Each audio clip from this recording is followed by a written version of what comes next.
परिवर्तन बिल्कुल कगार पे खड़ा है, लेकिन तुम्हारे बदलने का इंतजार कर रहा कि तुम अभी बदले हो कि नहीं बदले। तुम बदलाव देखना चाहते हो और अपने में कोई बदलाव परिवर्तन आपने नहीं किया तो आप नहीं देख सको। ये संतमत है, ये काल मत नहीं जो मनमानी करने से कुछ नहीं मिलेगा। मैं बार बार इशारा करता हूँ और 12 वर्ष से लगातार मैं ये संदेश दे रहा हूँ कि आपको परिवर्तन चाहिए, आपको व्यवस्था चाहिए, लेकिन जैसे आप कर रहे वैसे नहीं, क्योंकि ये परिवर्तन की भूमिका नहीं है और ये आवाज आपकी परिवर्तन की नहीं। राज करेगा खालसा बाकी बचे नहीं। आगे ये संतों का राज होगा। संत दाढ़ी बाल को नहीं कहते, संत कोई जात बिरादरी का नाम नहीं है, जो सबके अंत में खड़ा हो, सबके हित में खड़ा हो, सबके कल्याण के खड़ा हो, देश समाज को सुख शांति देने के लिए खड़ा हो, वो संत है। तुमने ये भी आज तक नहीं समझ पाया। अरे कितने संत बन गए, कितने सदगुरु लिखने लगे, कितने सरकार महाराज लिखने लगे। ये कोई डिग्री डिप्लोमा नहीं है, ये कॉलेज यूनिवर्सिटियां डिग्रियां नहीं देती, वो तो काम का विषय है। जब आप काम के लिए निकल पड़ोगे तो सम्मान और मान और नाम तुम्हारे पीछे पीछे चलेगा, वो आप करते नहीं हो। मैं 12 वर्ष से लगातार पूरे हिंदुस्तान में घूम घूम कर यही संदेश दे रहा हूँ। अगर आप अच्छी व्यवस्था चाहते हो, सुख शांति चाहते हो, न्याय सुरक्षा रोजी रोटी सबको मिले, सब सुखी रहें और सब भगवान का भजन करें, काम तो यही असली आपका। लेकिन जब सुनोगे नहीं तो देरी हो जाए। हमारी तरफ से कोई देरी नहीं है, सब मसाला बनकर तैयार खड़ा। जिस दिन तुमको उसके काबिल देखा जाएगा आपको सौंप दिया जाएगा। वो तो मसाला आपके लिए बनाया गया, आपकी सुख शांति के लिए बनाया गया, तो उसको अपने तौर तरीके से नहीं, देने वाले के तौर तरीके से ले लो तो आपको मिल जाएगा। दोनों ले आओ। जय गुरुदेव, जय गुरुदेव। देखो इसमें और इसमें कोई अंतर नहीं, एक ऐसे सारा समझिए आप। ऐसे पहले अब ऐसे बात को समझ लीजिए आप। किसी चीज को खारिज नहीं किया जा रहा और किसी भी समय की व्यवस्था को नकारा नहीं जाता। वो व्यवस्था है सही, लेकिन अपने समय की सही थी। आज जो समय नहीं है, आज समय की मांग कुछ और है, तो धीरे से इशारा बदल दिया गया। अरे भाई ऐसे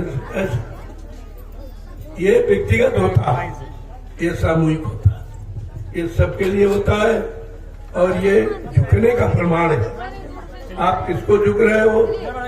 आत्मा आत्मा को झुक रही है, आत्मा आत्मा को प्रणाम करती है।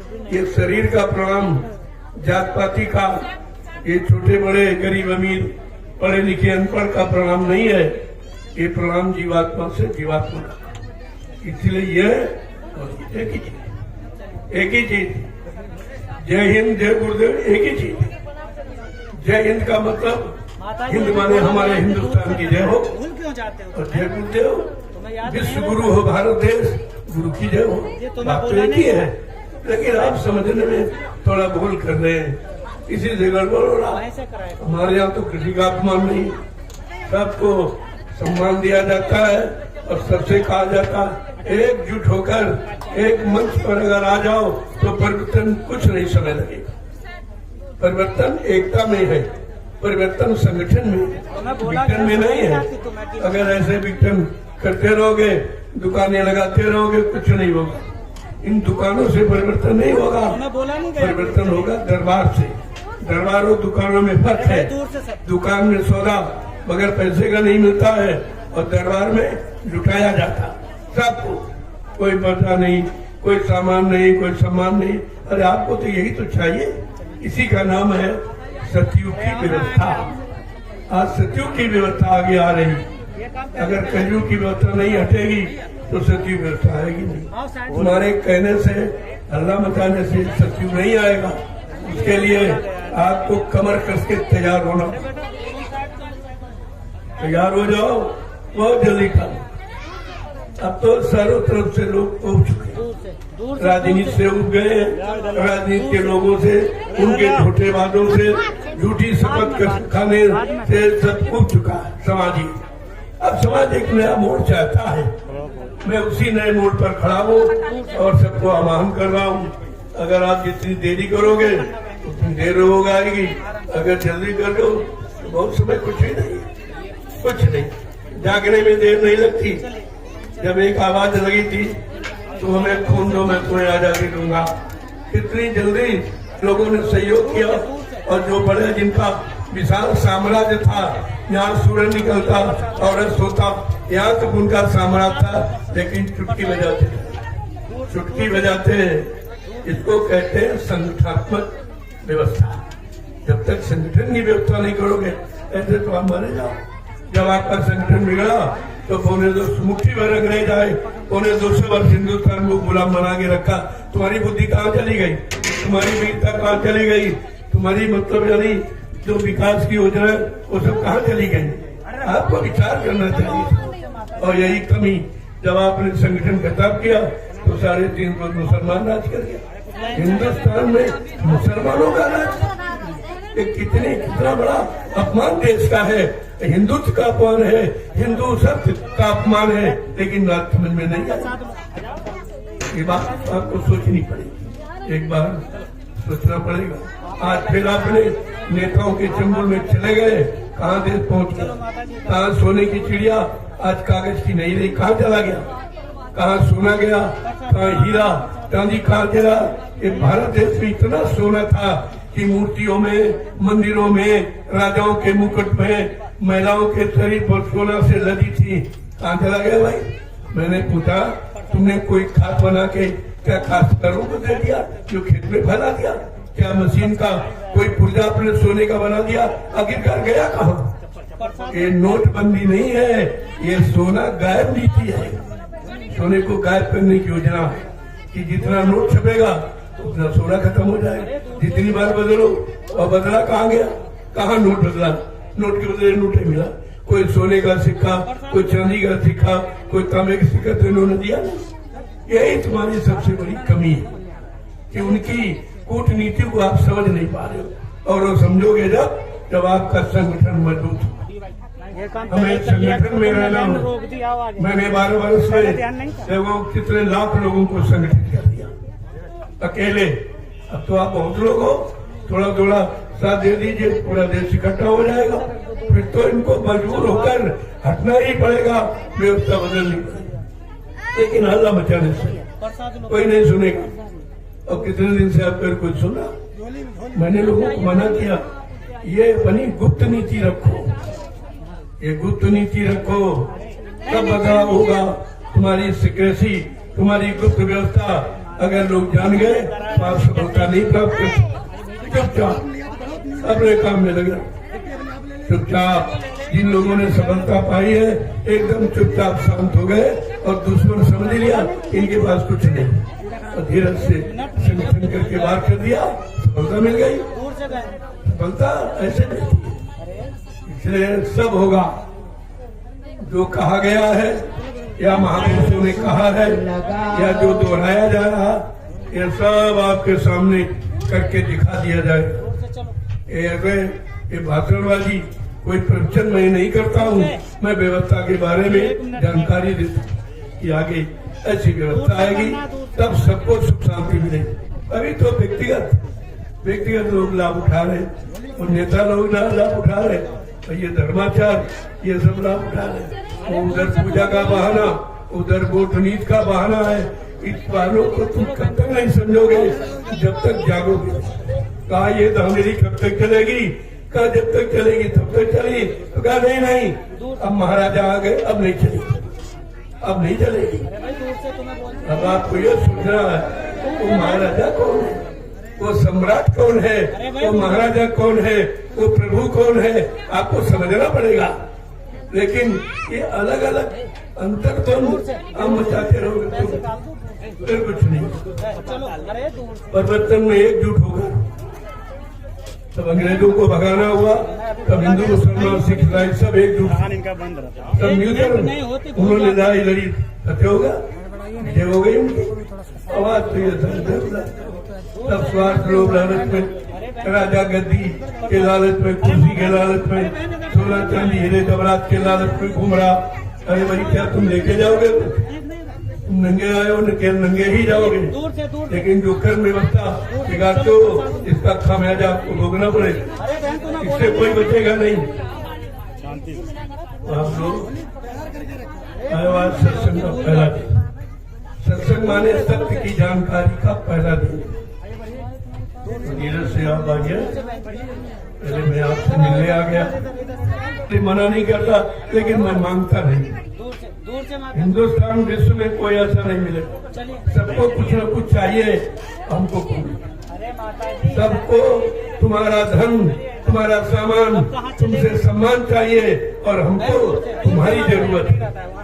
हमको तुम चाहिए, तुम्हारा धन तुम्हारा सामान हमको नहीं चाहिए, हमको तुम्हारी जरूरत है।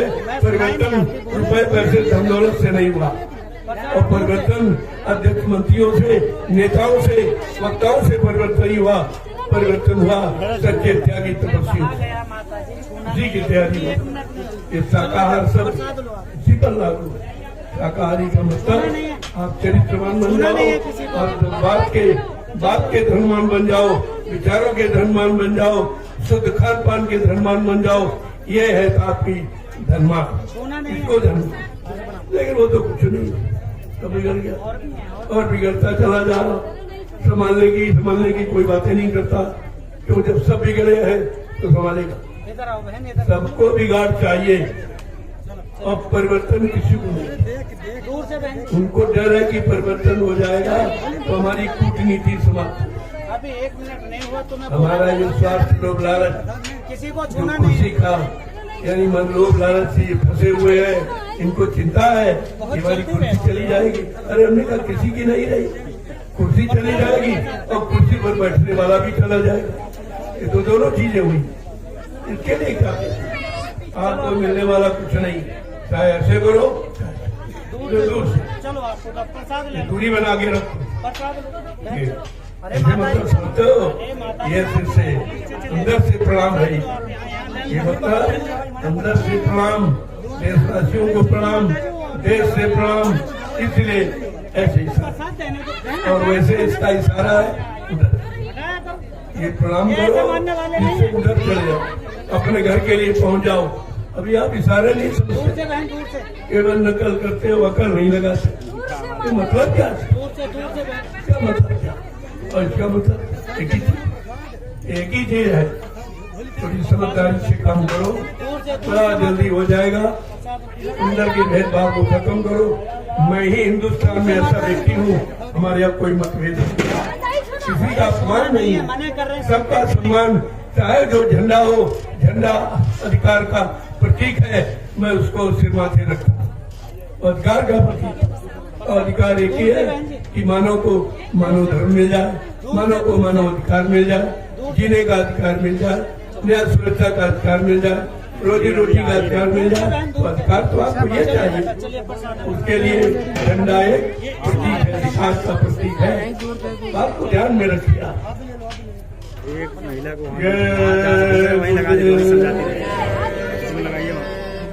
जब तक धर्म ध्वजा नहीं पकड़ोगे और ध्वजा काम नहीं करेगी। राम ने जब धर्म ध्वजा पकड़ी थी तब धर्म के लिए क्रांति होनी चाहिए। राम ने धर्म के लिए रावण को मारा, इतनी भारी खूनी क्रांति की। तब राम राज आया, कृष्ण ने कितनी खूनी क्रांति की, महाभारत कहते हो। तब शांति आई, तब धर्म आया, तब मानवता आई, तब इंसानियत के हंसी मजाक हल्ला मचाने से कुछ नहीं होगा। वो समय आप करने में लगता, संगठन करने में लगता। संगठन की शक्ति सबसे बड़ी शक्ति है, इससे बढ़कर कोई शक्ति। और कलयुग के लिए तो लिखा है, कलयुगे संघे शक्ति, कलयुग में संघ और संगठन ही शक्ति है, इसके अलावा धन की जन कोई शक्ति नहीं। धन तो चोर डकैतों के पास नहीं, क्या संगठन के पास, क्या उनके पास भूमिका, क्या वो परिवर्तन करते, क्या परिवर्तन, जब अपनी गंदी बुरी आदतों में परिवर्तन नहीं कर पा रहे, क्या वो परिवर्तन देख सकेंगे? आपको विचार करना, सर्वप्रथम अपने में परिवर्तन लाओ, अपने विचारों में, अपने खान पान में, अपनी नीतियों में, अपने सिद्धांतों में। जब आप परिवर्तन ले आओगे, यही तो परिवर्तन होगा। परिवर्तन कोई बाजार देश से बाबा जी खरीद के नहीं ले आएंगे जो आपको पकड़ा देंगे। तो तुम्हारे अंदर है, तुम्हारे अंदर से कब निकलेगा? जब संगठनात्मक व्यवस्था में आप संगठित हो जाओगे, हमारे पास शक्ति है। वही बाबा जी ने क्या कहा था, मैंने 45 करोड़ का जमघट हिंदुस्तान की आजादी के लिए तैयार कर दिया। इतना संगठन किसी के पास, तुमको किसी झंडे के नीचे यानी सिर झुकाने की आवश्यकता नहीं, किसी के आगे गिड़गिड़ाने की जरूरत नहीं है। तुम स्वतंत्र भारत के व्यक्ति हो, तुम्हारी स्वाधीनता है, पराधीनता नहीं है। इसलिए बड़े ही समझदारी के साथ अपनी स्वाधीनता को बरकरार रखो, अपनी आजादी को बर्बादी में परिणत मत होने दो। हम तो यही बराबर, और 12 वर्ष से मैं अकेले ही हवा लगा रहा हूँ। लोगों ने कहा ये हो जाएगा, वो हो जाएगा। अरे हमने चोरों में कितनी ताकत, पैर पीठ डूबा जाएगा। चोरों में कोई आत्मशक्ति नहीं है, इन चोरों में झूठ बोलने वालों कोई आत्मिक बल नहीं है, और जिसके पास आत्मिक बल है उसके पास सर्वबल है, उसके कोई पराजित नहीं कर सकता। मैंने अकेले इतना बड़ा जमघट इकट्ठा कर देख लिया। अगर सब लोग इसी तरह लग जाते तो अब तक सतयुग तुम्हारे सामने खड़ा होता। सतयुग माने सत्य की व्यवस्था, सत्य की नीतियां और सत्य का काम और सबके हित का काम आपका हो जाता। यही तो आपको चाहिए। मैंने आपसे क्या कहा, तुम हमें सहयोग करो, मैं तुम्हें व्यवस्था दूंगा। आपको व्यवस्था की आवश्यकता है। अभी व्यवस्था किसी और के हाथ में है, और वो चोरों के हाथ में, झूठ बोलने वाले के हाथ में, वादा खिलाफी करने वालों के हाथ में, और झूठी शपथ और कसम खाने वालों के हाथ में है। इसलिए व्यवस्था में शांति नहीं। बात को समझ लीजिए, इतना स्पष्ट कोई नहीं कहेगा जितना मैं कहता हूँ। और पूरे हिंदुस्तान में यही राष्ट्रीय मंच लगाकर मैंने संदेश दिया, कोई डर नहीं, कोई भय नहीं। सत्य में कभी डर होना ही नहीं चाहिए, और सत्य कभी पराजित नहीं होता।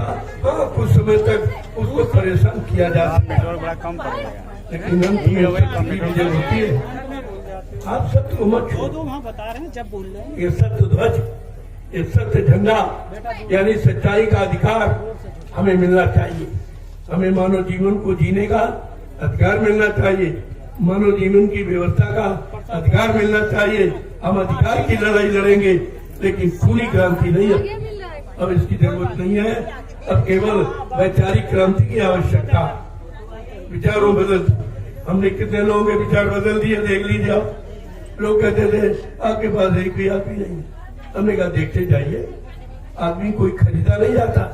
खरीदे वाले, स्वार्थ लोभ लालच देके लाने वाले बहुत कम समय तक टिकते, लेकिन जो स्वेच्छा से आता, जिसके अंदर देश प्रेम है, समाज प्रेम है, मानव प्रेम है, सत्य से प्रेम है, धर्म से प्रेम, उसको कोई बदल नहीं सकता, उसको कोई तोड़ नहीं सकता। और ये 12 वर्ष में संगठन में तैयार। लोग आश्चर्य करते हैं, ऐसा नहीं है, लेकिन कहे तो क्या कहे। अब उनकी जबान बंद है मेरे आगे, क्या कहे। हमने कहा तुमने इस 70-72 साल की आजादी में क्या किया, सिवाय बर्बादी को नष्ट करना, तुम्हारा यही काम रहा।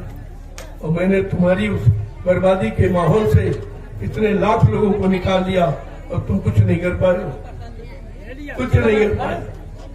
ये आलोचना करते रहे, विरोध करते रहे तरह तरह। अब सबसे बड़ा विरोध हमको अपने गुरु परिवार से मिला।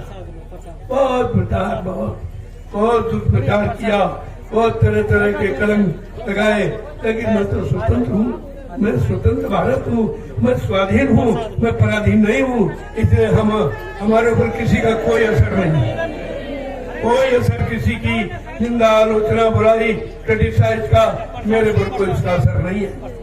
आपको इसी तरह मजबूत होकर खड़े होना है। देखिए कैसे परिवर्तन नहीं होता।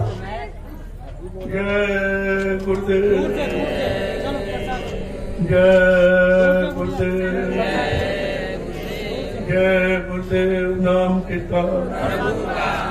जब तक मानो में प्रीति नहीं होगी, इंसान इंसान को नहीं समझेगा, दूर से माता जी, दूर से तब तक प्रेमियों कुछ होने वाला नहीं है। ये तो सिद्धांत आपको मानना ही पड़ेगा। सुनी तो जबरदस्त। जितनी देरी है उतनी परिवर्तन में देरी है। परिवर्तन तुम्हारी मुट्ठी में है, लेकिन समझ तो लो कि वो मुट्ठी कैसे खुले जो परिवर्तन एकदम फैल जाए। लेकिन अभी मुट्ठी बंद की है। चलते रहो ऊपर से। मुट्ठी बंद करने से कोई काम नहीं है। अब खोलने की जरूरत, जबान खोलने की आवश्यकता। लड़ रहे हो। किसी को मारो तो सम्मान से मारो। सम्मान का हमारा व्यक्ति कभी सिर नहीं उठा सकता। इसलिए हमें अब शब्द का प्रयोग नहीं करना। वो शब्द का प्रयोग करो जो लोग इतिहास में भी नहीं पा रहे। आज कलयुग का वो दिया। आपने कहा नेताजी की विजय को, हमने विजय शब्द व्यक्ति विशेष के लिए जाना। ये को अमर है, ये सब तुम्हारे मुंह से क्यों नहीं निकलता? अमर है, अमर रहेंगे। न किसी कोई उनको मार सकता है, न कोई धोखा दे सकता, न धन दौलत से कोई खरीद सकता। तो अमर है। जो चीज अमर है उस पर विजय लागू नहीं, विजय तो व्यक्ति पर लागू होती। तो व्यक्ति का जीवन निश्चित है।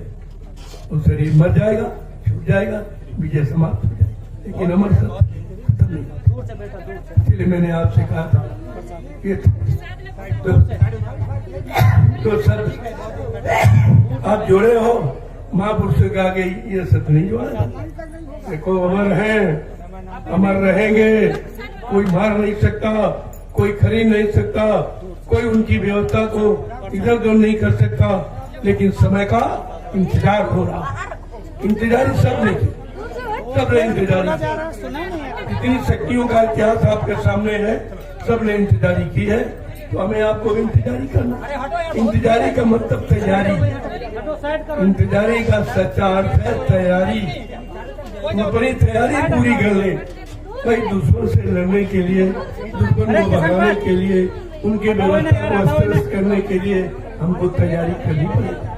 बगैर तैयारी के कुछ नहीं। जबरदस्ती कहाँ करते? हमारे इशारों को समझे आप। मैं क्या कहना चाहता हूँ, क्या करने के लिए मैं खड़ा हुआ हूँ, कि मुझे कोई जानता नहीं। कोई नहीं, कोई जानता नहीं। जान जाते तो हमारी व्यवस्था को भंग कर, मजबूत हमारी योजनाओं को भंग कर लिया जाए। ये परिवर्तन की गुप्त नीति है। गुप्त नीति हमेशा सफलता तक पहुंचाती है। तो तुम्हारा राज खुल गया तो फिर आप कुछ नहीं। इसलिए चुपचाप बनी तैयारी। मैं 12 वर्ष चुपचाप बड़ी तैयारी में लगा। किसी की मैंने सुनी ही नहीं। लोगों ने तो बहुत कुछ कहा। तमाम लोग आए, हमको अवतार घोषित कर दो, हम नेताजी हैं, हम ये वो है, हम आजाद हैं, हम भगत सिंह हैं। तो मैं यार ये कुछ कहने की बात है। अरे तुम काम करके दिखाओ, लोग तुमको मान लेंगे। लेकिन कहने से तो नहीं कोई मानेगा, क्योंकि किसी ने देखा नहीं उनको। उनकी शिकल सूरत की पहचान नहीं है, लेकिन पहचान तो महापुरुषों की है। वो उन्होंने देखा है, वो देखी बात कर रहे हैं। तुम कागज की पढ़ी या लोगों की सुनाई बात कह रहे हो कि इसमें तुम्हारे में झूठ भी हो सकता। वो उसके विचार है, उसकी सोच है, उसकी कल्पना है, तुम्हारी नहीं है। इसलिए किसी की बात को डंके की चोट पर कहना ठीक नहीं होता। जब तक अपने अनुभव में न आ जाए, अपने मन में महसूस होने लगे, तब तक मैंने कोई ऐसी बात इन 12 वर्षों में नहीं कही है। नहीं तो कोई नहीं आता। मैंने सबके हित कल्याण की बात कही है, और आज भी कहता हूँ और हमेशा कहता रहूंगा। मेरे में कोई बदलाव, कोई परिवर्तन आप नहीं देखेंगे। जो बात कहता हूँ वो डंके की चोट पर कहता हूँ। जो आज कहा है वो कल भी और भविष्य में भी कहता रहूंगा। मेरे बच्चों में कोई हेरा फेरी नहीं। मैं कोई स्वार्थी लोभी लालची नहीं हूँ। उसको कोई धन की जरूरत, कोई राज की जरूरत, कोई पाठ की जरूरत नहीं है। हमको देश की खुशहाली और शांति की आवश्यकता है। मेरा संघर्ष ये और ये सबके लिए, ये सब लोग चाहते हो। तो मेरा काम कोई अलग नहीं किसी से। ये दुकान नहीं है जो अलग अलग सामान की खोलते, दरबार है। दरबार में कभी दुकान नहीं लगती। मैं यहाँ भी दुकानों के लिए मना करता हूँ। अरे भाई दरबार है, दरबार में दुकानें मत लगा। दुकानें लगाकर दरबार की महिमा आप कमजोर कर रहे हो। और ये बाजारों से कुछ होना, दुकानों से कुछ भी नहीं होना। परिवर्तन होगा दरबार से, सबको सुख शांति मिलेगी दरबार से, सबकी न्याय सुरक्षा दरबार से होगी, दुकानों से नहीं। दुकान तो आदमी अपने व्यक्तिगत बाल बच्चों के लिए खोलता, वो देश समाज के लिए थोड़ी खोलता। इतनी छोटी बात आप नहीं समझ पाए और ये सब दुकानें खोले।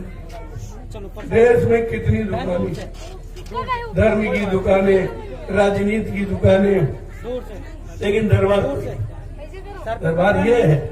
दरबार की महिमा क्या है? दरबार में सच्चे सदगुरु के दुख दर्द मिटाए जाते हैं। दुनिया के सताए लोग जहाँ सीने से लगाए जाते हैं। ये है दरबार की पहचान, ये दरबार की परिभाषा है। आप समझिए, और खुला है दरबार देख लीजिए। कहाँ लोग पूरे हिंदुस्तान से, अब की बार कुछ विदेश से भी लोग, क्योंकि मेरा संदेश विदेश भी पहुंच रहा है। तो देख रहे हैं कि हिंदुस्तान में बहुत जब आजादी की आवाज लगी थी, तब ऐसा संदेश सबके हित में प्रसारित किया जा रहा था। आज ये कितने दिनों के बाद ये अवसर है लोगों के लिए कि मैं सबके हित की बात करता हूँ, सबके लाभ की बात करता हूँ, सबके कल्याण की बात करता हूँ, सारे हिंदुस्तान की उन्नति, उत्थान, प्रगति की बात करता हूँ। मेरा अपना कोई निजी स्वार्थ, कोई स्वार्थ किसी तरह दूर से छूना नहीं। अभी इसलिए बड़ा विचारणी विषय है। थोड़ा सा बुद्धि से विचार करो कि परिवर्तन संगठन से होगा। अगर इसी तरह से विकसित बने रहोगे, अलगाववाद बनाए रहोगे तो कुछ नहीं कर। एक एक करके सब मारे जाओ। हुआ अभी जब मैंने मना किया था, जब हर बात के लिए मैंने खुल के कहा था जल्दबाजी मत करो, आग में कूदने की जरूरत नहीं है, आग से सुरक्षित बचाव करने की जरूरत है। अरे अगर लगे आप क्या जाने, आपको भी आना पड़ेगा, बड़ी अच्छी बात है, कर लो भाई। क्या किया आपने? जो बेचारे संगठित थे, जिनके अंदर देश समाज प्रेम कुछ जगह था, तुमने बुझा दिया। वो भी नुकसान कर दिया। तमाम लोग बेचारे बेघर हो गए, तमाम यानी बाल बच्चों से बिल्कुल अलग हो गए। जमीन बिचवा दी, मकान बिचवा दिए, जेवर गिरवी रखवा दिया। ये परिवर्तन ऐसे होता है? ये सब झूठी आवाज में फंसकर आपने बड़ा नुकसान कर लिया। मैं मना करता रहा कि जल्दबाजी मत करो, जल्दी काम शैतान का और धीरज काम रहमान का। इसलिए धीरज के साथ अगर दुश्मन पर विजय प्राप्त करनी है, किसी को अपने अधिकार में लेना है, बहुत धीरे धीरे चलो। जब धीरे धीरे चलोगे तो तुमको सोचने का मौका मिलता है। जल्दबाजी में आदमी सोच नहीं पाता और कम कर डालता। अगर अच्छा हुआ तो बुरा हो जाएगा। मैंने कहा धीरे में सोचने का, समझने का आपको मौका मिल जाएगा। ऐसे काम करिए, काम हो जाए। मैंने ऐसे किया। मैं तो अकेला था, बिल्कुल अकेला, मेरे साथ कोई चलने को तैयार नहीं। सब लोग डरते थे कि भाई अकेले क्या करेंगे। तो हमने कहा भाई सूरज अकेला होता है, अकेला ही होता है, और संत अकेला ही होता है, अकेला ही आता है और अकेले ही काम करता है। और सारे जीवों को यानी मतलब ऐसा रास्ता बना देता कि सबको सुख शांति प्रदान हो जाती। अकेले का काम है। कोई जिसके पास परिवार है वो परिवार देखेगा, बाल बच्चों को देख के काम करेगा। पूरा सहयोग नहीं कर पाएगा क्योंकि आगे परिवार खड़ा है।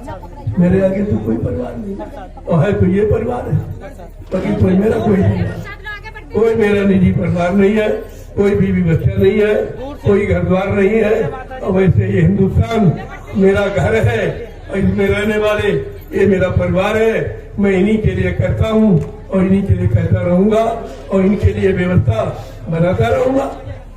मेरा एक ही लक्ष्य है, आजादी। ये आजादी नहीं, पूर्ण ताकि हमको न्याय सुरक्षा मिले, रोजी रोटी हम इनसे आजाद हो जाए, स्वच्छंद यानी रूप से हम अपना अपना काम करें, अपने घर गृहस्थी परिवार बाल बच्चों में यानी खेती दुकान बिजनेस व्यापार मजदूरी करें, सच्चाई ईमानदारी मेहनत के साथ करें और समय बचाकर 1 घंटा अपनी आत्मा के लिए प्रभु का भजन करें। मेरा तो यही लगता है, इसके अलावा मैं कुछ नहीं कर सकूँ। लेकिन ये सब होगा कैसे, ये मिलेगा कैसे? ये कहने से नहीं मिलेगा, करने से। अगर ये तो कहने वाले हैं सर, 72 साल से नेता भाषण ही कर रहे हैं और महात्मा प्रवचन कर रहे, हुआ कुछ नहीं, न धर्मनीति रही न राजनीति रही, तो काम क्या हुआ? काम कुछ नहीं हुआ। अपना निजी स्वार्थ के हल करने में ये 72 वर्ष का समय चला गया और देश गुलामी से बदतर हो गया। अंग्रेजों समय में इतने गुलाम नहीं थे आप, इतने हर वस्तु के आप गुलाम हो, कोई चीज ऐसी तुम्हारी नहीं रही। हिंदुस्तान की कोई चीज नहीं है और किसी में भारतीयता नहीं है, तो आप किस मुंह से कह रहे हो कि हम हिंदुस्तानी हैं, हम भारतीय? मैं यही बताना चाहता था, इसीलिए मैंने 4 बिंदु रखे थे कि आप शाकाहारी हो। ये हमारे भारत की सर्व नीति, सर्व सुख शांति की नीति है शाकाहार। दूसरा हमने कहा अगर हिंदुस्तान हो तो अपनी हिंदी भाषा और संस्कृत को महत्व दो। 4 वेद 6 शास्त्र 18 पुराण 19 उपनिषद, इसमें सारा ज्ञान है, वो संस्कृत और हिंदी में है, वो ये विदेशी भाषा में नहीं है। लेकिन यहाँ से विदेशी भाषा का प्रचार सब उसी के इच्छुक है, उसी को यानी बड़ा माना जा रहा, जो वो भाषा बोले जो हिंदुस्तान के लोग समझ नहीं पाते, उसको मार दिया जाए। मैं इसके विरोध में हूँ। मेरा हिंदुस्तान है, हिंदी और संस्कृत भाषा को प्राथमिकता मिलनी चाहिए। इसलिए मैंने इसी भूमि पर जय गुरुदेव आध्यात्मिक गुरुकुल हिंदी संस्कृत महाविद्यालय का निर्माण करने जा रहा हूँ, क्योंकि आगे इसकी जरूरत है। मेरी भूमिका आयुर्वेदिक संस्थान स्वास्थ्य के लिए निःशुल्क इसी भूमि पर होगा। आप देखते जाइए, इन कामों की जरूरत है, उनको आगे रखता हूँ। जिसकी जरूरत नहीं उसके बारे में कहता ही नहीं, मैं बोलता ही नहीं उसके बारे में। और ये लोग उसी के बारे में बोलवाना चाहते कि आप ये कह दीजिए, आप ये कह दीजिए। हमने तुम्हारे कहने से नहीं, जब तक मेरे अनुभव में कोई चीज नहीं आएगी मैं मुंह से निकालूंगा नहीं। मैं नकलची नहीं हूँ, मैं स्वार्थी नहीं हूँ, लोभी नहीं हूँ जो किसी के कहने बहकाने में आ जाऊं और फट से अपनी स्वाधीनता को समाप्त कर दूं। इनके द्वारा कोई काम थोड़ी होगा। वो झांसी की रस्सी में आई थोड़ी है, नारी भी हुई, ऐसा नहीं है कि नारियों का कोई इतिहास नहीं, लेकिन नारी होनी चाहिए। लेकिन नारी नहीं, ये महतारी, सारी महतारी बनने का इनमें इच्छा है, लालच है। नारी बनने का इनके अंदर कोई भी यानी गुण ही नहीं। परेशानी तो इन्हीं से। मैं धीरे धीरे ये बाजार बंद करना चाहता हूँ। इसकी बार मैंने कभी बदल दिया, मैं किसी से नहीं मिलता हूँ, बहुत मिला लेकिन तुम बेचारे नहीं मिला पाए, तुम्हारी नीतियों से नहीं मिल पाए, हमारे सिद्धांतों से नहीं मिल पाए। तो ऐसा मिलना किस काम का? ये शरीर शरीर का मिलन नहीं है, ये आत्मा आत्मा का मिलन है, ये सच्ची नीति और वचनों का मिलन है, वो तो किसी में है नहीं। मैंने इसलिए विराम ले लिया कि 2 वर्ष जो मैंने 12 वर्ष मेहनत की है, वैचारिक क्रांति का बिगुल बजाया है। मैं अब देखूंगा मेरी वैचारिक क्रांति को कितने लोगों ने स्वीकार किया। अब मैं 2 वर्ष उसका इंतजार देखो तब तक क्या होता है, कितने लोग बचते हैं ये देखिए आप, क्योंकि विनाश हुंकार भर रहा है, बहुत जल्दबाजी कर रहा, कुदरत है तैयार खड़ी, आ गई मुसीबत बड़ी। शाकाहारी बन जाओगे, बीमारियों से बच जाओगे, नीच से बच जाओगे, दुष्कर्मों से बच जाओगे, गंदे खान पान से बच जाओगे और गंदे विचारों से बच जाओगे। एक शब्द कहने को अर्थ, लेकिन नहीं समझोगे तो कुछ नहीं। तो समझने में देरी मत, समझोगे नहीं तो करोगे नहीं, करोगे नहीं कुछ होगा नहीं।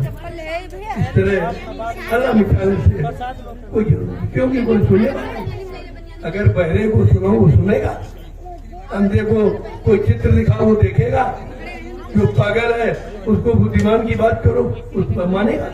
ये तीनों चीजें तुम्हारी समाज में है और इसीलिए कोई तुम्हारी सुन नहीं। आप अच्छी बात कहते हो, आप सच्ची बात कहते हो, लेकिन अच्छी सच्ची बात मानने वाले कितने अच्छे सच्चे लोग हैं। तो कोई आई नहीं तो किसको सुना रहे। इसलिए अंधे के आगे रोना अपने नैन खोना, इनसे रोने की आवश्यकता है। कुछ कहने की जरूरत नहीं, चुपचाप व्यवस्था में जुट जाओ, संगठन मजबूत करो, संगठन बन जाएगा, शक्ति तुम्हारे पास होगी। शक्ति यही भक्ति है, बगैर शक्ति के भक्ति नहीं होती। और भक्ति माने अनुशासन पालन, सिद्धांतों का पालन। भक्ति माने कोई अंध भक्ति नहीं है कि कागज पत्थर पानी में समय खराब करो। मैं उसके सख्त विरोध में हूँ, मैं इसको भक्ति नहीं मानता। ये जड़ भक्ति, अंध भक्ति आपको नहीं करना है, आपको चेतन भक्ति। परमात्मा चेतन है, महात्मा चेतन है, महापुरुष चेतन है, उनकी आवाज चेतन है, उनका काम चेतन है, आपको वो करना चाहिए। अभी बेचारे अंध भक्ति में फंसे पड़े। राजा रैया सब बड़े बड़े धर्माचार, जगत गुरु शंकराचार्य सब अंध भक्ति में, सब जड़ भक्ति में, वही कागज पत्थर पानी के अलावा कुछ नहीं। अभी कुंभ में देखा लाखों मर गए, कहते तर गए, हमने कहा नहीं मर गए, और उनकी मौत अकाल मौत, ये सब प्रेत योनि में चलेगा। ये तुमने लाभ दिया, भारत की जनता को ये लाभ दिया। ऐसे व्यर्थ में इनको मरवा डाला। क्या देश समाज के लिए कुछ करने में नहीं कुछ कह सकते थे? अरे देश समाज के लिए मरो, अपने धर्म के लिए हो, अपनी मानवता इंसानियत के लिए अगर मरो तो तुम्हारा मरना भी अच्छा है। लेकिन ये कागज पत्थर पानी में मर गए, इसमें क्या मिला? क्या मिला इसमें? लेकिन कोई सच्ची अच्छी बात सुनने वाला नहीं। इसी बात को कलयुग है, यही कलयुग है जो अच्छी सच्ची बात नहीं सुनेगा। तभी महापुरुषों ने कहा इसको भगाएंगे, जब कलयुग भगेगा तब सतयुग आएगा, क्योंकि एक म्यान में दो तलवारें नहीं रह सकती। अगर कलयुग के जाए तुम्हारी अच्छी सच्ची बात कोई सुनेगा नहीं। इसलिए सतयुग की तैयारी करो, जितनी जल्दी सतयुग आ जाए, यानी सत्य का साम्राज्य हो, संतों का साम्राज्य हो, सम्राटों का साम्राज्य हो, प्रभु का साम्राज्य हो, ये इसकी तो तैयारी हमें आपको करनी पड़ेगी। इसकी तैयारी करनी, मैं इसी तैयारी में लगा हूँ। प्रार्थना करके समय को मांग रहा हूँ कि हमको अपनी तैयारी कर लेनी। अब ये घूमने फिरने बोलने का समय नहीं। जब कोई अच्छी सच्ची बात नहीं मानता है तो विभीषण को अपना भाई छोड़ना पड़ा। तजो विभीषण बंद भरत मातारी, उन्होंने इसलिए मैंने 2 वर्ष के लिए समय मांगा है कि हमको अपनी तैयारी करने दो। उसको तैयारी का नाम मैंने भजन दिया। भजन माने एकाग्रता, भजन माने आत्मिक संतुष्टि, उसी को भजन। मैंने समय मांगा है, इसलिए मैं अभी से मिलना जुलना बंद कर दिया कि थोड़ा दूर से। एक समय मैंने निश्चित किया है कि आपसे मिलूंगा। इसके बाद मैंने अभी आश्रम ही छोड़ दिया। नहीं आप ये लोग वो दयाल बाग में एक नया नाम मैंने दिया है, दयाल बाग शांति निकेतन आश्रम। आवाज करना, वहीं से आऊंगा, आपका दर्शन करूंगा, आप सबको प्रणाम करूंगा और जो परिवर्तन की आवाज है उसको आपके सामने खोल कर रखूंगा। जय गुरुदेव। मुट्ठी भर लोग तैयार हो गए थे, अंग्रेजों को भागना था। बड़े शक्तिशाली थे, बड़े नियम के पक्के थे, लोगों को न्याय सुरक्षा रोजी रोटी दिल खोल के देते थे। जब उनको भारत देश 12 बजे रात को छोड़ के जाना पड़ा, प्रेमियों इन चोरों को, झूठ बोलने वालों को भगाने में कितनी देर? ये तो आगे हुए। बस केवल एक संगठन की आवाज लगानी है, क्योंकि कभी भी झूठ बोलने का राज्य नहीं। झूठ हमेशा माता जी लो आज सत्य की आवाज लगा जाए जो हजारों वर्षों के लिए रहेगा। दूर से इन्हें ये तो 17-72 वर्ष में खत्म हो गया। प्रसाद लो जल्दी चलो आजादी की आवाज जो एकदम बर्बादी बदल दी। न्याय नीति सुरक्षा सब समाप्त हो गई। रोजी रोटी का कोई प्रश्न ही नहीं है। किसी को शांति मिले न मिले, उनको शांति मिले, उनको गति मिले, उनकी कुर्सी बरकरार रहे। बाकी देश से समाज से उनका कोई मतलब ही नहीं। न कोई चिंता है परिवार वाले को, परिवार की चिंता और इनके जल्दी चलाते रहो। बच्चे वालों को बच्चों की चिंता होती है। इनके कोई बच्चे ही नहीं है तो ये बेरोजगारी कैसे खत्म करेंगे? बेरोजगारी चाहे बढ़ जाए, कुछ भी हो जाए, इन पर कोई असर छूना नहीं। नहीं है, छूना नहीं है। जाके पैर में गई बीमारी बहन जी जल्दी तो का छूना नहीं जाने है, की, छूना नहीं। जिसके कुछ है ही नहीं बहन छूना तो नहीं वो है। उसको चिंता नहीं। हटाते रहो ना। कुछ भी नहीं, कहा जा रहा है चलो न सामाजिक कार्य है, न पारिवारिक कार्य है। मतलब ऐसा तो कुछ है ही नहीं इनके पास। चलो न परिवार का संबंध है, न समाज का संबंध है, न देश का संबंध है।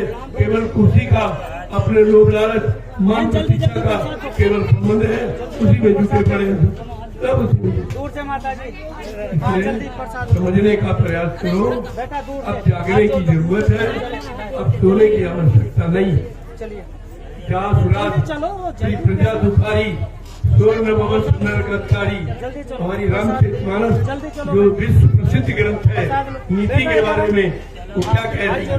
हाथ जोड़ लो आप कि राजा कौन होगा?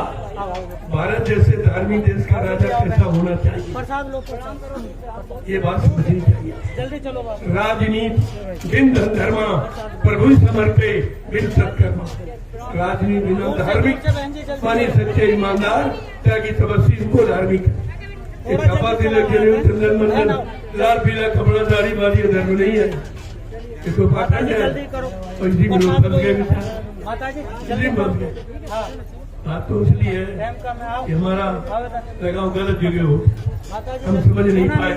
इन स्वार्थियों को, लोभी लालचियों को मतलब हम समझ नहीं पाए और इनके साथ जुड़कर हमने अपना भारी नुकसान 72 वर्ष जीवन के चले, कुछ नहीं है। अब कहाँ से मिलेगा? चलिए प्रसाद लो 72 वर्ष एक जिंदगी माता जी होती जल्दी है। प्रसाद लो। इतने साल आदमी जिंदा रहता, सरकार तो 60 साल में रिटायर कर देती। 72 वर्ष निकल गए, अब इनसे कोई उम्मीद होती। इनमें समाज देश के लिए कोई अच्छा काम, अच्छी विचारधारा, अच्छा कोई खान पान, अच्छी कोई नीति से इनकी उम्मीद मत रखिए। कुछ नहीं होगा। आओ प्रसाद लो। एक ही चीज, ये माने अकेला, ये माने संगठित। क्या रुकावट आ रही है? ये संगठन है मिलजुल कर, जैसे दो हाथों को मिलाकर आप अपनी श्रद्धा व्यक्त करते हो, ऐसे सब लोग मिलजुल करके अपने भाव विचारों की और श्रद्धा को व्यक्त करो, अब हो जाएगा।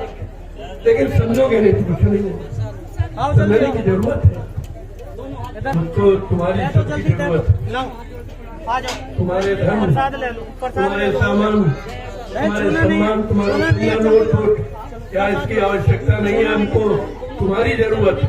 बेटा हाथ जोड़ लो आ जाओ मेरी बात समझो आप, ये हिंदुस्तान में कोई नहीं कहेगा, चलो सबको तुम्हारे धर्म और चंदा और नोट और वोट की जरूरत है। हमको जल्दी तुम्हारी मालिक बोल जरूरत रहे है। सत्संग छूट ये जाएगा। बात समझिए आप। आओ बहन इशारा क्या? अगर सब लोग 25-25 आदमी खड़े करते छूना नहीं है छूना नहीं। इतना बड़ा जनसमुदाय इकट्ठा हो, चलो मैंने तो 21 लाख इकट्ठे कर दिए और आप केवल 25 लोग इकट्ठे कर दिए। देखिए क्या होता, जल्दी आओ। परिवर्तन कौन रोक सकता? और सबको इसके आगे झुकना पड़ेगा। दूर से जैसे हम लोग झुक गए आइए तो माता चले जी गए, भाग गए। ऐसे आइए ये तो माता कुछ जी भी नहीं है। माता उनको जी न्याय दूर से थे, जल्दी आइए। उनके यहाँ न्याय था, चलो उनके यहाँ धर्म था, आइए। लेकिन वो बहन जल्दी गुलामी से तुम्हें आइए, मुक्त आइए। नहीं होना चाहते थे। बस एक कमी थी, हम गुलामी में जीना नहीं चाहते, यही लड़ाई थी। चलो चलो बाकी उनका कोई सिद्धांत, उनका कानून कमजोर नहीं था। है ना तो न्याय बहुत सख्त। पैसे दो पैसे अरे अगर जिसने हत्या की है तब तक उसको ढूंढ नहीं लिया जाता था, अन्य लोगों को परेशान नहीं किया जाता था, अन्य लोगों को जबरदस्ती बंद करके उनके पैसा चूना देना अंग्रेजों का काम नहीं था। बहुत सख्त थी, है ना तो नियम कानून का बड़ा सख्त। छूना नहीं है ना तो लेकिन वो यही चाहते थे आओ आओ कि हमारे गुलामी के सिद्धांत नहीं, भारत देशवासी हमेशा समझे। ये कुछ लोगों को अच्छा नहीं लगा। इन्हें को पैसे जो देश प्रेमी थे, इन्होंने अपना जीवन देश के लिए समझा था, इन्हें दे उनको ये कानून बर्दाश्त नहीं।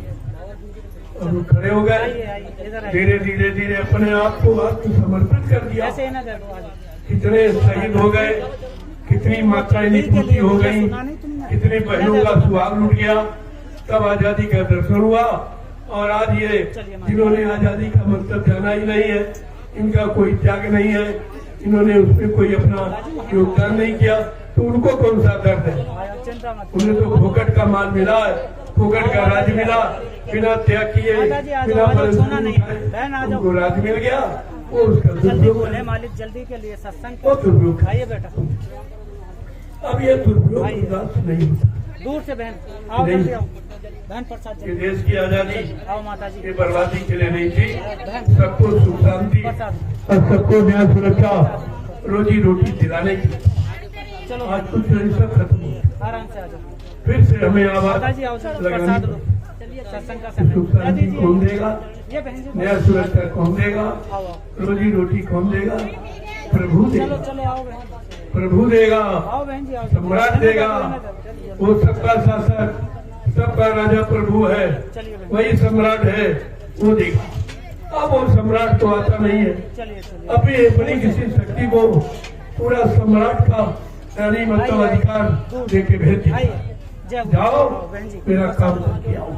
चलिए हम उन्हीं प्रसाद को लो। सम्राट मानते, उन्हीं को प्रभु मान लेते, क्योंकि जो जिसका काम करता है वो उसी का स्वामित्व सत्संग मानता का है। समय आओ माता जी असली बात है, इसी बात में आप आइए इधर आइए समझना। प्रसाद लो। अरे जब बहन तक अरे चलाओ सुभाष नहीं तैयार हो, आइए इधर आओ बहन सुभाष का अर्थ जानते हो? सुभाष, जिनका सुंदर भाष, आ जाओ आ जाओ इनकी सुंदर बोली, मीठी बोली, सबको अच्छी लगने वाली, सबको एकत्रित करने वाली, सबको न्याय सुरक्षा रोजी रोटी दिलाने वाली, उसको सुभाष कहते हैं। वो कभी मरता नहीं है। ये दे दो बहन जी को दे दो आपको कितनी बार बताया गया था, अरे दे दें दो चलो आ जाओ और आपको कानपुर फूलबाग की घटना वो लोग मौजूद रहेंगे, उन्हें मालूम क्या कहा गया था। क्यों लागने को जो 45 मिनट होगा वो तो किसी ने छापा नहीं, और जो नहीं कहा गया वो छाप दिया। अरे बहन जी कहाँ वहाँ उधर जूते से पेपर आइए चले, इन्हें वहाँ भेज का क्यों रहे हो वीडियो तुम हुआ। इधर यानी मतलब हाँ अपमान हाँ चलो तुम इधर मत आओ बहन आगे से आइए वो संगठन के बस की बात। अरे बहन इधर नहीं मिलोगे आप चलिए आप अगर वो राज खुल जाता चलिए इधर नहीं बहन तो इधर नहीं इनकी मिलोगे वजह पूरे समाज को मरवाने की। इधर तो नहीं चलिए आओ लेफ्ट जैसे कह दे कि हम नेता सुभाष चंद्र बोस है और उन गोलियां चला दो, चलिए बाकी खाली पीछे हो जाएगी और फूल बाकी खाली आगे इधर बढ़ेगी। से नहीं मिलोगे लेकिन महापुरुष बड़े चतुर होते हैं, वो अपने जीवों को मरवाना नहीं चाहते, वो नहीं सुन रहे वो अपना काम करना चाहते। अभी वो नहीं सुन रहे उन्होंने अपना विचारधारा बदल दी, कोई नहीं सुनता, वहाँ जाओ वो सुन लेंगे कोई नहीं सुनता। इधर से नहीं ऐसे आओगे किया और ऐसे कर दिया। ये तो किसी किसी ने देखा, लेकिन ये सब नहीं कहा कि ये सब लोग इकट्ठे हो। यहाँ जोड़ने का मतलब इकट्ठे होना, माता जी जल्दी करो सत्संग का संगठित समय होना। सत्संग का समय अगर ये करते रहोगे तो एक न एक दिन तुम सफलता के करीब चले जाओगे। आइए जल्दी सत्संग अब उसमें भी तमाम आइए इधर आइए माता जी। तमाम शाखाएं तमाम मतलब खोल दिए अपने स्वार्थ के लिए। हमारे पास सब लोग आए, हमने कहा देखिए सुभाष का सिद्धांत परमार्थ था, तुम्हारा स्वार्थ था, तुम उस सिद्धांत से बहुत दूर हुए हो, हमारे पास मत आइए। माता जी हम आपका स्वार्थ का यानी मतलब काम में सहयोगी नहीं बनते। आप परमार्थ करिए, आप देश के लिए करिए, समाज के लिए करिए। मैं तैयार हूँ, मैं काम कर रहा हूँ, वही हमको तैयार होने की जरूरत तो तैयार है, दूर से चलो लेकिन तुम व्यक्तिगत कोई स्वार्थ चाहना आओ चाहते। बहन जी दूर से आ जाओ और ये कहा गया था 80 में, प्रसाद बाबा जी ने क्या कहा था? बहन जी और भी हैं। कहा अगर किसी महापुरुष को चलो दूर से आगे रखकर अपना अगर स्वार्थ हल करोगे तो कुदरत तुम्हारा सफाया के करता लिए है। बोल रहे तुम और ले किसी महापुरुष को बदनाम मत करो, जल्दी दो उनका काम तुम्हारी मानव बुद्धि से परे है, बेटा उनका ज्ञान तुम्हारी बुद्धि से परे है, तो उनका काम भी तुम्हारी बुद्धि से परे है। लिहाजा उनका काम आप कर नहीं सकते हो, और अगर सिद्धांतों में लगे रहो तब भी तुम युग के इतिहास में पात्र बन जाओगे। तुम्हारा भी नाम होगा। माता जी जल्दी है थोड़ा बात ये समझो, यही मैं कहना चाहता हूँ, तो यही मैंने 12 वर्ष कहा और आज भी कह रहा हूँ। माता जी जय गुरु मेरा मतलब आइए कोई स्वार्थ लोभ लालच नहीं, किसी एक जाति के लिए, एक वजह धर्म के लिए नहीं, बहन दूर से दूर से सर्व मानव हितकारी, चलो आत्म कल्याणकारी, समाज हितकारी मेरा जल्दी संदेश है, बहन जल्दी आओ। ये रहेगा। अगर इसमें कोई आना चाहते हैं उसके लिए दरबार खुला चलो बहन चलो तो सबको बुलाना, चलो बहन लेकिन भक्ति उन्हीं लोगों को होगी जिनको समाज देश से प्रेम है। बाकी ऐसे तो बहुत लोग मैंने हैं। करते करते बहन तुमको बोल अध्यक्ष जाते बना दीजिए, तुमको मंत्री बना दीजिए, अरे भाई अध्यक्ष मंत्री हमारे यहाँ बनाए नहीं जाते, हमारे पास पुष्पाक्षा नहीं है जो बनाते हैं। हाँ बहन हमको इंसान बनाते हैं। छूना नहीं है बहन इंसान बनाने का कारखाना मनी नैनी शहरों में खुला है। अगर आप इंसान बनना तो आ जाइए। हाँ दे दिए माता जी दे दिए ठीक है, देखिए हो ये तो बात तो एक ही है क्योंकि परिवर्तन चलिए नेताओं से, वक्ताओं से जल्दी कभी हुआ ही नहीं। नेता सबसे अलग था नहीं, केवल एक व्यक्ति के साथ था नेता सुभाष चंद्र बोस, बेटा और ये सब किसी का आगे लागू किया ही नहीं जा सकता। जिसमें 14 गुण हो वो भारत के देश का नेतृत्व कर सकता, इनमें 28 गुण है, ये नेतृत्व कैसे करेंगे? दूर से जल्दी तुम कैसे नेता छूना माने? नहीं है छूना नहीं है तुम नहीं छूना माने। नहीं है माता जी हमने बल्कि कहा कि उस नेता शब्द को बदनाम मत करो, तुम्हारे बस का नहीं, तुम परिवार का नेतृत्व नहीं कर पाए, एक स्त्री का नेतृत्व नहीं कर पाए, नहीं रख पाए उसको, अरे तुम क्या कर सकते हो? तुम्हारे बस का बुझा ही नहीं। बाद में थोड़ी देर में बताएंगे कहते महिलाओं का विकास करेंगे, आ जाओ छूना नहीं महिलाओं की एक महिला का उसको अच्छी नहीं रख पाए और कहते महिलाओं का विकास करेंगे। इतना झूठ बोलोगे आखिर? छूना नहीं है अरे बहन छूना नहीं है नीचे धरती माँ, ऊपर परमात्मा है, इनसे तो डरो कम से कम झूठ बोलने में। वो सब देख रहे हैं और इन दोनों से परे तो संत महात्मा है और ईश्वर को भी जानते हैं और सबको जानते हैं। आप तीन के बीच में बैठे हो, कहाँ निकल के जाओगे? समय आ रहा है, तुमको अपने किए कर्म पर पछताना पड़ेगा। जिसने भारत माँ सताई, भारत माता को जिसने सताया, जिसने अत्याचार अनाचार किया, निकलने का रास्ता यहाँ के धरती माता की गोद में चलने वाले जीवों को जिसने लूटा है, तरह जिसने करी लुटाई, बहन चलो वो कौन है? कहाँ देखो संत कितने प्रकाशदर्शी हैं। चलो बेटा आओ इधर आओ रफ्तार जी सैकड़ों साल पहले आए प्रसाद लो प्रसाद तब लिखा था, प्रसाद लो जल्दी जब नेता कोई था ही नहीं हो। प्रसाद लो हाँ कोई बात नहीं सैकड़ों साल पहले की बात। आओ प्रसाद लो उन्होंने कहा था बहन इस प्रसाद भारत माता को किसने सताया, चलिए जनता तो जान नहीं पाएगी। तो उन्होंने खोल के कहा नेता मंत्री और अधिकारी, पहला नाम नेता था। जल्दी आ जाओ नेता मंत्री और अधिकारी प्रसाद इनको जान बचाना होगा भारी। प्रसाद ये छोड़कर मैदान भगेंगे, अपने अपने विदेशी घोषणों में जाके छिपेंगे। आओ माता जी इनको मालूम नहीं है कि महाप्रभु का घाट खिला आओ बेटा वो किस लिए आया है। आओ प्रसाद तो तुम्हारी एक एक सारी करतूतों को जानता है। जब तुम भारत से धन लिए जा रहे थे वो तभी देख रहा था, और जिन जिन यानी देश के बैंकों में कोड नंबर पर आपने जमा किया तभी वो देख रहा था। आया तो तुम कह दो मेरा कोई पैसा नहीं है, मैं देश सेवा में लगा दूं और सब कुछ सामने दिखाई देगा। आओ प्रसाद लो दूर से बहन देश सेवा में लगा प्रसाद लो छूना नहीं है तो मैंने कहा अभी तो कोई छूना नोट की बात है, अभी तो हीरा और मतलब यानी सोना और चांदी इसकी बात तो मैंने लिखी है, ये भी गायब हुआ। ये नोटबंदी नहीं है, ये सोना गायब की हर नाटक नहीं चलेगा सोना कैसे गायब किया जाए? जितने नोट छाप दोगे सोना देना पड़ेगा, जितने बदल दोगे फिर छापोगे फिर सोना, ऐसे 4-5 बार में सोना खत्म, सोना खत्म हो गया। तभी तो हम सोने की बात नहीं तुम्हारी सुन, सोने सिक्के की बात कैसे सुने? जब वो सिक्का सब गायब हो रहा है, खत्म हो रहा है, अपने अपने नाम विदेशी बैंकों में जमा किया जा रहा है, तो तुम्हारे सिक्के की बात कैसे सुनेंगे? बात तो सही है, लेकिन सत्य इनको हजम नहीं है, जल्दी के लिए हजम नहीं कर सकते। लेकिन सत्य को कभी पराजित भी नहीं किया जाता। बात तो यही है, तो सब आपके सामने होगा, आएगा। आप धीरे धीरे थोड़ा इंतजार कर लीजिए, मैं बार बार करता हूँ, मैं तुमसे ज्यादा मेहनत कर रहा हूँ और इसी काम में लगा हूँ जितनी जल्दी हो। जय गुरुदेव। जय गुरुदेव। अपनी कोई गुप्त नीति आप किसी तक जाने मत दो, सब सफल होगी। अगर सिक्रेसी गुप्त नीति तुम्हारी अगर आउट हो गई तो बिल्कुल सफलता नहीं पाती। ये सब उसको दूसरों से छिपा के रखना। अरे बहन जी क्या हो रहा है?